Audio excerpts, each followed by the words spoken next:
जय श्री राम दोस्तों, कैसे हो आप सभी लोग। आई होप आप अच्छे होंगे और आपकी ट्रेडिंग भी अच्छी चल रही होगी। मैं शुरू यानी आपका एक बार फिर से स्वागत करता हूँ हमारे यूट्यूब चैनल पर। आपका हार्दिक अभिनंदन करते हैं।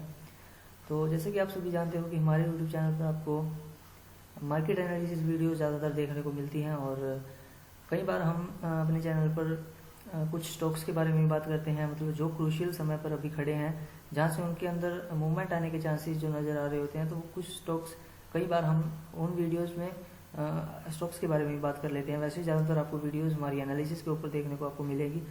बाकी आज की वीडियो जो एनालिसिस के ऊपर नहीं रहेगी, आज की वीडियो कुछ स्टॉक्स के बारे में मैं आपको बताऊंगा कि मैंने 2-4 स्टॉक्स जो हैं वो एनालाइज करे हैं, जिनमें स्विंग ट्रेड जो है वो बहुत अच्छे से एक्टिवेट होती हुई नज़र आ रही है। तो मैंने सोचा कि क्यों ना अपने जो फैमिली है, अपनी यूट्यूब फैमिली है, उसके साथ इसको शेयर किया जाए और जो ट्रेडर्स हैं उनको पता चले कि किस तरीके से स्विंग ट्रेडिंग भी की जाती है। क्योंकि होता क्या है कि एक्चुअली कई जो न्यू कमर्स होते हैं मार्केट के अंदर, जो नए लोग आते हैं, उन्हें ऑप्शंस जो समझ में अभी नहीं आते हैं, क्योंकि ऑप्शंस के लिए आपको थोड़ा एक्सपीरियंस चाहिए होता है मार्केट में, और उस एक्सपीरियंस को लेने के लिए आपको 1-2 साल लग जाता है, जो कि एक नॉर्मल टाइम है।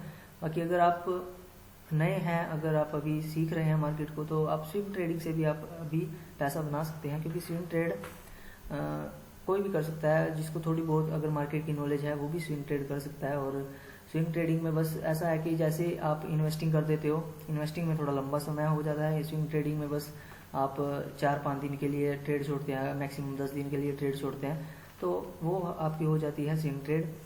और वैसे तो ज़्यादातर लोगों को पता ही होगा, लेकिन फिर भी मैं बता देता हूँ कि स्विंग ट्रेडिंग में आप जैसे इंटरडे में आप दिन के दिन ही प्रॉफिट लेकर के बाहर निकलते हो, तो स्विंग ट्रेडिंग में आपको थोड़ा लंबा टाइम देना होता है, जैसे 2 दिन, 3 दिन, 4 दिन या मैक्सिमम 10 डेज। तो इन 10 दिन तक, या फिर कहीं कहीं जगह पे 15 दिन की भी, जैसे वनडे टाइम फ्रेम पर अगर करते हैं तो 15 डेज भी हो जाते हैं। लेकिन नॉर्मल जो होता है स्विंग ट्रेडिंग का टाइम वो यही था, 4-5 दिन तक का, या फिर 1-2 दिन में भी आप लेकर के निकल सकते हो अगर आपको अपना टारगेट जो है वो मिल जाता है। तो स्विंग ट्रेडिंग में आप ऐसा नहीं है कि दिन के दिन ही आप ट्रेड लेकर के या फिर एग्जिट कर देते हो, तो वैसा बिल्कुल नहीं होता है। आपको थोड़ा होल्ड करना होता है स्विंग ट्रेड में और अपने प्रॉफिट को मैक्सिमाइज करने की कोशिश करनी होती है। तो ज़्यादातर मैं उम्मीद करूँगा कि लोगों को पता होगा कि मैं किस ट्रेडिंग स्टाइल के बारे में बात कर रहा हूँ।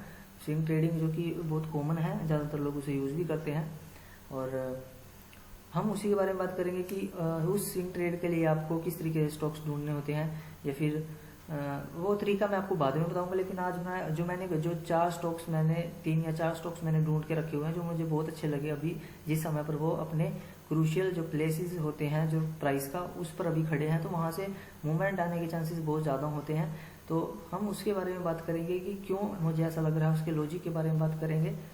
तो चलिए वीडियो को शुरू करते हैं बिना किसी टाइम वेस्ट के, और यही उम्मीद करूँगा कि आप बने रहिए वीडियो में अंत तक और देखिएगा कि हम किस तरीके से एनालाइज करते हैं और क्या लॉजिक लगाया जाता है ट्रेड्स को, मतलब स्टॉक्स को पिकअप करने के लिए क्या लॉजिक लगाया जाता है, फिर किस तरीके से हम ट्रेड को एनालाइज करते हैं। तो वो चीज़ के बारे में बात करेंगे। तो चलिए स्क्रीन के ऊपर मैं आपको ले चलता हूँ और सबसे पहले हम चार्ट को खोल लेते हैं। और पहला स्टॉक्स मैं आपको बताऊँगा, पहले स्टॉक के बारे में जो मैंने अभी खोला हुआ है, बजाज फाइनेंस का जो स्टॉक है अभी। तो अभी आपको शायद इसमें क्लियर कुछ नज़र नहीं आ रहा, क्योंकि मैं तो बिल्कुल सिंपली एनालिसिस करता हूँ, कोई इंडिकेटर वगैरह यूज़ नहीं करता, चार्ट पैटर्न वगैरह मैं ज़्यादा यूज़ नहीं करता, बस सपोर्ट एंड रेजिस्टेंस पर ज़्यादा मैं ट्रेडिंग करता हूँ, क्योंकि इसी पर मैं लंबे समय से ट्रेड करता आ रहा हूँ और यही मुझे सबसे ज़्यादा समझ में आता है। तो इसका कोई ऐसा पर्टिकुलर कारण नहीं है कि यहीं पर आपको सबसे ज़्यादा प्रॉफिट देखने को मिलेगा, ऐसा बिल्कुल नहीं होता है। जो आपकी स्ट्रेटेजी है आप उसके ऊपर वर्क करिए। बस मैं सिर्फ ये कहना चाहता हूँ कि मुझे क्यों ये लग रहा है कि स्टॉक यहाँ से इसकी मूवमेंट आने के चांसेस है, वो मैं आपको इसका लॉजिक जो है वो शेयर करूँगा। तो आप एक पेन या कॉपी लेकर के बैठ जाइएगा और उस पेन और कॉपी में आप ये 4 स्टॉक्स जो मैं आपको बताऊँगा अभी वो आप नोट डाउन कर लीजिएगा।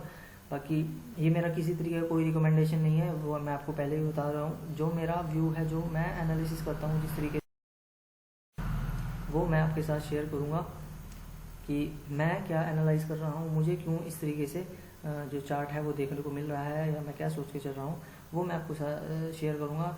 मेरा ये इंटेंशन नहीं है किसी को भी भाई मतलब कोई रिकमेंडेशन नहीं है कि भाई आप ये स्टॉक्स की खरीदिए। मैं सिर्फ ये कहना चाहूँगा कि मेरा एनालिसिस क्या है, बाकी आपको खुद से एक बार अपना एनालिसिस करना है शेयर को, मतलब अपनी जो ट्रेड है वो एग्जीक्यूट करने से पहले आप खुद एक बार जो मैं स्टॉक्स मैं आपको बताऊंगा उसमें आपको एक बार खुद से एनालिसिस करना है। और उस एनालिसिस के बाद जिस भी ट्रेड में आपको ज़्यादा कॉन्फिडेंस आता है, मतलब जो ट्रेड आपको ज़्यादा अच्छी लगती है उसमें आप ट्रेड करिए। और किसी से इन्फ्लुएंस होकर आपको ट्रेड नहीं लेनी है, बल्कि आप सिर्फ ये देखिए कि भाई कोई किस स्टॉक्स में क्या क्या टेक्निकल एनालिसिस जो है वो बन रहा है और किसकी मूवमेंट के चांसेस जो ज़्यादा है, कौन से ट्रेड में आपको कॉन्फिडेंस लग रहा है, तो वो चीज़ आपको देखनी होती है। बाकी मैं सिर्फ ये बताऊंगा कि कौन से स्टॉक्स में जो मूवमेंट आने के चांसेस हैं, बाकी उसके बाद एनालिसिस एक बार आपको खुद करना है और उस एनालिसिस के बेसिस पर आपको ट्रेड लेनी है। तो चलिए शुरू करते हैं वीडियो को। और सबसे पहले मैं आपको पहला शेयर मैं आपको बताता हूँ बजाज फाइनेंस का। बजाज फाइनेंस एक अच्छे जो आप रेजिस्टेंस और सपोर्ट अगर आपको पता है तो वो मैं आपको बता देता हूँ कि एक अच्छे प्लेस पर अभी प्राइस जो टिका है। और मेरा ये प्रेडिक्शन है, मेरी ये सोच मैं लेकर के या ओवरव्यू लेकर के मैं चल रहा हूँ कि अगर ये रेजिस्टेंस पॉइंट जो हमारा है जो कि देखने को मिल रहा है 7407 का, आप नोट डाउन भी कर सकते हैं इसको।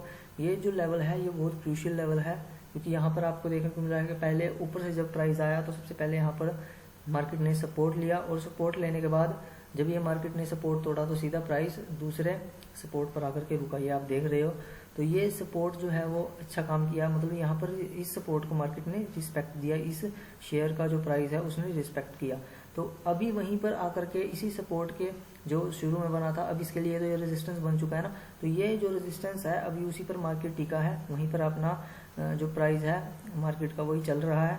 तो हमारा ये प्रेडिक्शन है कि वन डे टाइम फ्रेम अभी मैंने खोला हो तो वन डे टाइम फ्रेम पर अगर ये जो जोन आप बोल सकते हो या लेवल बोल सकते हो या आप कुछ भी इसको बोल सकते हो, हॉरिजॉन्टल लेवल जो आप कहीं बोलते हैं या डिमांड सप्लाई जोन बोलते हैं कुछ लोग या फिर लेवल्स बोलते हैं, तो ये जो लेवल हमारा रहेगा 7407 के आसपास का, 407, हाँ 7407 ये आप नोट डाउन कर लीजिएगा। ये लेवल जो है अगर इस लेवल को मार्केट अपसाइड की तरफ अगर क्लोजिंग देता है वन डे टाइम फ्रेम पर, तो आप अगला लेवल ये आपको देखने को मिलेगा 7660 के आसपास का, ये लेवल आपको देखने को मिलेगा अगर ये क्लोजिंग आपको देती है। तो जिस भी कैंडल के साथ ये आपको अपसाइड की तरफ क्लोजिंग देगी उसी कैंडल के लो का आप स्टॉप लॉस रखिएगा और उस कैंडल की जहाँ क्लोजिंग आएगी वहाँ से आप एंट्री करिएगा वहाँ पर, और उसके लो का जो है कैंडल का स्टॉप लॉस लगाइएगा और फर्स्ट टारगेट आप यहाँ तक का एक्सपेक्ट कर सकते हो और ये मिलना ही मिलना है आपको अगर क्लोजिंग यहाँ पर मिलती है अपसाइड की तरफ। क्योंकि यहाँ पर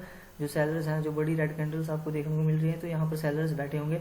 अगर वो यहाँ पर क्लोजिंग आती है ग्रीन कैंडल की तो फिर ये सेलर्स जो हैं वो अपनी क्लोजिंग अपनी पोजीशंस को एग्जिट करने आएंगे और प्राइस की मूवमेंट आपको बहुत ही तेजी से देखने को मिलेगी। तो फर्स्ट स्टॉक ये था मेरा एनालिसिस मैंने आपको शेयर कर दिया कि मैं आप क्या सोच रहा था इस स्टॉक के अंदर और किस तरीके से मैंने इसमें ओवरव्यू बनाया, वो मैंने आपको बता दिया है। तो दूसरे स्टॉक की हम बात करते हैं।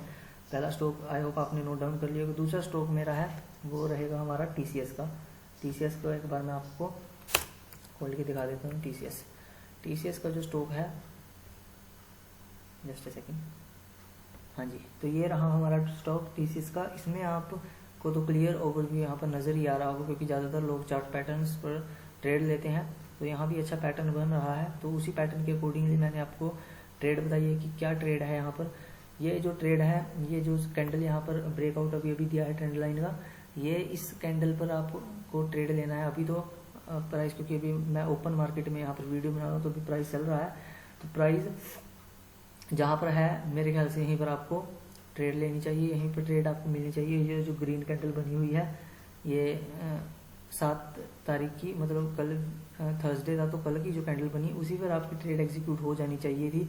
लेकिन आपकी किस्मत अच्छी है कि आपको जो प्राइस अभी भी है वो मतलब ज़्यादा प्राइस नहीं मिल रहा है, अभी डाउन प्राइस ही आपको मिल रहा है। क्योंकि स्टॉप लॉस हमारा इस रेड कैंडल का है, जो डोजी कैंडल ये बनी हुई है, इस रेड कैंडल का मैंने स्टॉप लॉस आपको बताया है जो कि है 60 पॉइंट का, और आपका 1:2 का आपका टारगेट रहना चाहिए जो कि 120 के आसपास का, 120 पॉइंट्स के आसपास का आपका टारगेट बनाकर आप चल सकते हो। ये जो टारगेट है ये मेरा शायद 1:3 का है, आप यहाँ पर 1:2 का भी आप टारगेट लेकर चल सकते हो 120 पॉइंट का। तो ये 1:2 का भी आप लेकर के चल सकते हो। 1:3 अगर आपको मिल रहा है तो 1:3 भी लेकर के चल सकते हो, लेकिन 1:3 शायद वन डे टाइम फ्रेम पर थोड़ा ज़्यादा हो जाएगा, आपको थोड़ा लंबा वेट करना पड़ सकता है उसके लिए। मेरे हिसाब से आप 1:2 लेकर के बाहर निकलिए। अच्छा टारगेट आपको मिलता है 1:2 भी। और एनालिसिस तो आपको शायद समझ ही आ गया, क्योंकि एक इसमें कुछ ज़्यादा खास एनालिसिस करने को नहीं है। इसमें एक सपोर्ट मैंने ड्रॉ किया है और एक ट्रेंड लाइन ड्रॉ की है, जिसके चलते एक ट्रायंगल पैटर्न बना और उस ट्रायंगल पैटर्न का ब्रेकआउट हुआ और उस ब्रेकआउट पर एंट्री यहाँ पर जो लॉजिक बन रहा है वो यही है कि ट्रायंगल पैटर्न का ब्रेकआउट हुआ है और ब्रेकआउट पर आपको एंट्री लेनी है। तो अभी प्राइस की मूवमेंट ज़्यादा नहीं हुई है तो आप एंट्री ले सकते हो। ये एंट्री आपकी बन रही है। अगर आप 1:2 तक का अगर टारगेट लेना पसंद करते हो तो यहाँ पर आपको इजीली अचीव हो सकता है। तो ये दूसरी ट्रेड थी। 2 स्टॉक्स मैंने आपको बता दिए। तो तीसरा स्टॉक आपका चलते हैं हम तीसरे स्टॉक के ऊपर। तीसरा स्टॉक आपका बनता है इंडसइंड बैंक में। जस्ट सेकेंड, इंडसइंड बैंक, ये ट्रेड या फिर ये स्टॉक जो मैं एनालाइज कर रहा था कल के दिन बैठकर, तो ये इस एनालिसिस में मुझे ये स्टॉक में मिला जो कि एक अच्छे जैसे कि आप बोलते हो कि एक जोन में फंसा हुआ है, जैसे अप साइड में रेजिस्टेंस, नीचे सपोर्ट, एक अच्छे वो रेक्टेंगल पैटर्न में जिस तरीके से आप बॉक्स बनाते हो उस बॉक्स के मतलब आप इसको बॉक्स के अंदर भी आप रख सकते हो। लेकिन मैं सिर्फ आपको मैंने बताया कि मैं लेवल्स पर ज़्यादा ट्रेड करता हूँ, हॉरिजॉन्टल लेवल्स पर। तो मैंने 2 हॉरिजॉन्टल लेवल्स ड्रॉ करे हैं। तो इसी हॉरिजॉन्टल लेवल पे अभी जो रेजिस्टेंस है बहुत ही अच्छे टाइम पर अभी मार्केट चल रहा है, मतलब अपने अच्छे प्लेस पर अभी है प्राइस। तो वहाँ पर अगर आपको ब्रेकआउट देखने को मिलता है तो फिर आप उस पर एंट्री करिए, आप ट्रेड ले सकते हो। और डायरेक्टली टारगेट्स आपको यहीं पर देखने को मिलेगा। हो सकता है कि टाइम थोड़ा लंबा हो जाए, मतलब टारगेट आपको अचीव होने में थोड़ा टाइम लग जाए, लेकिन जो भी आप बीच में भी एग्जिट कर सकते हो। अगर आपको 1:2 या 1:3 अगर आपको इजीली मिल जाता है, पहले भी अगर आपको अचीव हो जाए तो आप एग्जिट कर सकते हो। ज़रूरी नहीं है कि आपको ये जो मेरा हॉरिजॉन्टल लेवल है 1560 के आसपास का, इसी को आपको अचीव करना है। आप पहले भी एग्जिट कर सकते हो। वो आपको डिपेंड करेगा कि आप किस प्राइस पर इसको खरीदते हो और आपका स्टॉप लॉस क्या है, उस पर डिपेंड करता है। जितना भी स्टॉप लॉस रहेगा उससे 1:2 का आप टारगेट लेते हो तब आप की अच्छी एग्जिट रहेगी, और 1:3 का लेते हो तब भी आपकी अच्छी एग्जिट रहेगी। बाकी अभी इसमें ट्रेड एक्टिवेट नहीं हुई है क्योंकि अभी ब्रेकआउट नहीं आया है। अगर ब्रेकआउट आता है तो फिर आप बेझिझक होकर के यहाँ पर एंट्री यहाँ पर बनाई जा सकती है। लेकिन बात वही कहूँगा दोबारा से एक बार खुद का एनालिसिस भी ज़रूर करिए। ये मेरा व्यू है, सिर्फ मैं अपने व्यू के ऊपर आपको बता रहा हूँ, क्योंकि प्रेडिक्शन जो हमारी रहती है वो प्रोबेबिलिटी के ऊपर रहती है। प्रोबेबिलिटी यहाँ से ट्रेड की जो चलने की है वो ज़्यादा है, 70 से 80%, क्योंकि यहाँ पर ब्रेकआउट आएगा और ब्रेकआउट आने पर जो है वो मूवमेंट देखने को मिलती है, और ये आप सभी को भी पता है। तो फिर चांसेस हैं 70 से 80% की आपका यहाँ ट्रेड चलेगी। बाकी 30% चांसेस, क्योंकि मार्केट को प्रेडिक्ट 100% कोई नहीं कर सकता, 30% तो चांसेस रहेंगे कि आपका शायद ब्रेकआउट फेल भी हो सकता है, लेकिन 70% चांसेस हैं कि जाएगा और सक्सेसफुल आपका ट्रेड हो सकता है। तो ये तीसरा स्टॉक मैंने आपको बताया, अपना एनालिसिस बताया इसमें क्यों मैं ये मान करके चल रहा हूँ कि यहाँ पर जो ट्रेड बनाया जा सकता है। ठीक है, तो फिर ये आपको एक स्टॉक हो गया। अगर हम 4th स्टॉक के बारे में बात करें तो मैं ले चलता हूँ आपको 4th स्टॉक जो हमारा रहेगा सन फार्मा।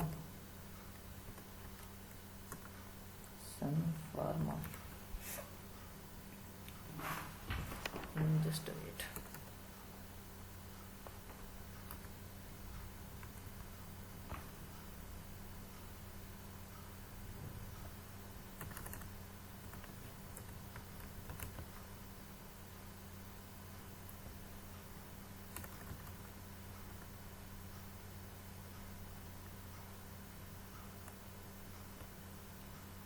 सन फार्मा, जी हाँ ये स्टॉक है हमारा।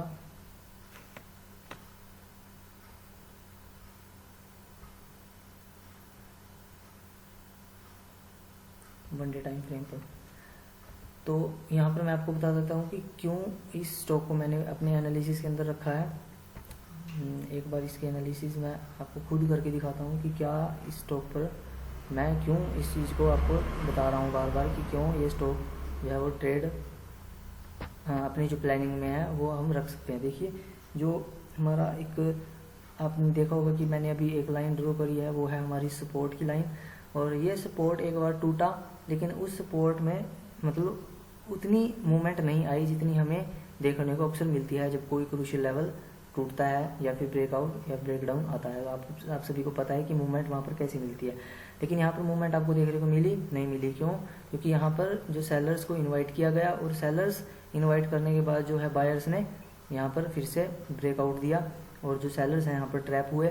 और ट्रैप होने के बाद की मूवमेंट कैसी रहती है ये भी आप सभी को पता है। तो यहाँ पर ट्रैप हो चुका है और ट्रैप होने के बाद अगर इसी जोन पर या फिर इसी लेवल पर आपको एक बुलिश कैंडलस्टिक पैटर्न अगर आपको देखने को मिलता है, यहाँ पर इसी लेवल की मैं आपको बात बता रहा हूँ कि अगर इस लेवल पर आपको कोई बुलिश पैटर्न या फिर बुलिश कैंडल के साथ आपको यहाँ पर क्लोजिंग देखने को मिलती है, तो फिर उसी कैंडल का आप हाई का एंट्री बना करके और कैंडल के लो का स्टॉप लॉस लगा करके 1:2 का टारगेट आप बना सकते हो। 1:2 या 3 का जो टारगेट है वो बना सकते हो। तो इसमें कुछ खास नहीं था एनालिसिस में, ये सिंपल एनालिसिस थी। और इस तरीके के जो ट्रेड होते हैं उसके चलने के थोड़े चांसेस ज़्यादा होते हैं, क्योंकि जहाँ ट्रैपिंग होती है वहाँ पर मूवमेंट स्टॉक सबसे ज़्यादा देता है, ये आप सभी को पता है।